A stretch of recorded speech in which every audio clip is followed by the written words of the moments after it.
Hi guys, welcome back to my channel. Today I'm going to show you how you can add more voice packages, add or install voices package on Windows 11. First thing to do, you can click on start icon, then jump into the settings. Here you can click on time and language. So you can click speech. Here you can scroll down and manage voices.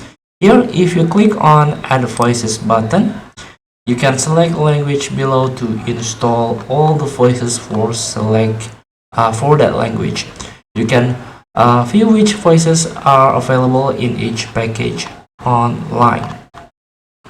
So for example, you want to add your native language such as Germany, for example. You can click 38 megabyte to install, to download. Yeah, just wait for the process, and the German language and Deutsch language will be here. Feel free to try. Thank you for watching. Don't forget to comment, like and subscribe, and also click the button below. See you in the next video.